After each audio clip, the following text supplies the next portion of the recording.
ಪೂಜಾ ಏನ್ ಮಾಡ್ತಿದ್ಯಮ್ಮ? ಊಟಕ್ಕೆ ಬಾ. ಅಪ್ಪ ರೀಲ್ಸ್ ಮಾಡ್ತಾ ಇದೀನಿ, ಡಿಸ್ಟರ್ಬ್ ಮಾಡಬೇಡ.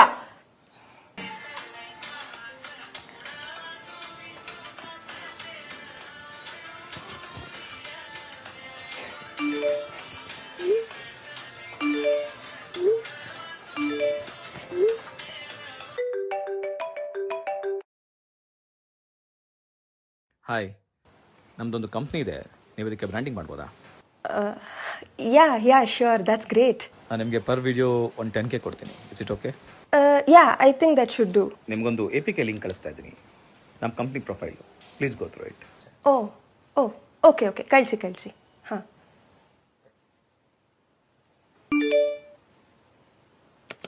Granted. Access granted.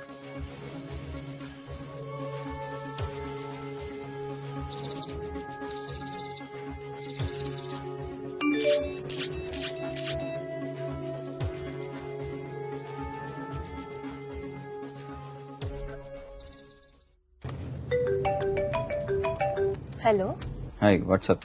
Hi, any update? ನಿನಗೊಂದು ಸರ್ಪ್ರೈಸ್ ಇದೆ. ಸರ್ಪ್ರೈಸಾ? ನೀನು ವಾಟ್ಸಪ್ ಚೆಕ್ ಮಾಡು.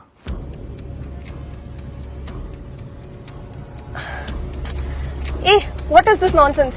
ನೀನು ಇಮಿಡಿಯೇಟ್ ಆಗಿ 50K ಕಳಿಸ್ಲಿಲ್ಲ ಅಂದ್ರೆ ಈ ಫೋಟೋಸ್ ನನ್ನ ಫ್ಯಾಮಿಲಿ ಫ್ರೆಂಡ್ಸ್ಗೆಲ್ಲ ಸೆಂಡ್ ಮಾಡಬೇಕಲ್ಲ. ಪ್ಲೀಸ್. ಹಲೋ.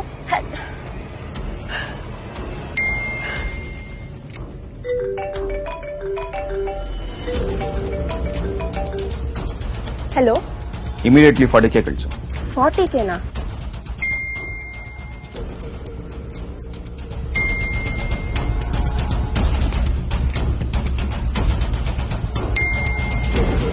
ಏನು, 2 ಲಕ್ಷನಾ? ನೋಡು, ನನ್ನ ಹತ್ರ 2 ಲಕ್ಷ ಇಲ್ಲ, 1 ರೂಪಾಯೂ ಇಲ್ಲ. ನೀನೇನ್ ಬೇಕಾದ್ರೂ ಮಾಡ್ಕೊ ಹೋಗು. ನಿಮ್ಮ ತಂದೆ ನಂಬರು ಕರೆಕ್ಟ್ ಅಲ್ವಾ? ನೋಡು, ಹಲೋ ಪ್ಲೀಸ್ ಹಾಗೆಲ್ಲ ಮಾಡಬೇಡ. ಹಲೋ. ಏನ್ ಕೆದಕ್ತಾ ಇದೆಯಮ್ಮ? ಸರಿಯಾಗಿ ಊಟ ಮಾಡು. ನಿಮ್ ತಲೆಯಲ್ಲಿ ಯಾವಾಗೂ ರೀಲ್ಸ್ ಓಡ್ತಾನೆ. ತಾಯಿ ತಂಗಿ ಫೋಟೋ ಎಡಿಟ್ ಮಾಡ್ಬಿಟ್ಟು ನಿಮ್ಮ ಫ್ಯಾಮಿಲಿ ಫ್ರೆಂಡ್ಸ್ ಎಲ್ಲರಿಗೂ ಹಂಚ್ಕೊಡ್ತೀನಿ.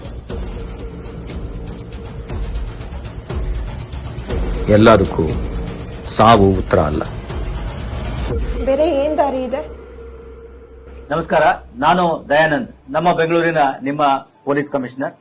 ಇತ್ತೀಚಿನ ದಿವಸಗಳಲ್ಲಿ ಕೆಲವು ಸೈಬರ್ ವಂಚಕರು ನಿಮ್ಮನ್ನ ಸೈಬರ್ ವಂಚನೆ ಮಾಡಲು ಸೋಷಿಯಲ್ ಮೀಡಿಯಾದ ಬೇರೆ ಬೇರೆ ಖಾತೆಗಳಲ್ಲಿ ನಿಮ್ಮನ್ನ ಸಂಪರ್ಕಿಸಿ ಬೇರೆ ಬೇರೆ ರೀತಿಯಲ್ಲಿ ನಿಮ್ಮನ್ನ ಪುಸಲಾಯಿಸಿ ನಿಮ್ಮ ಕೆಲವೊಂದು ವೈಯಕ್ತಿಕ ಮಾಹಿತಿಗಳನ್ನ ಅಥವಾ ಫೋಟೋಗಳನ್ನ ಕಳುಹಿಸುವಂತೆ ಮಾಡುತ್ತಾರೆ.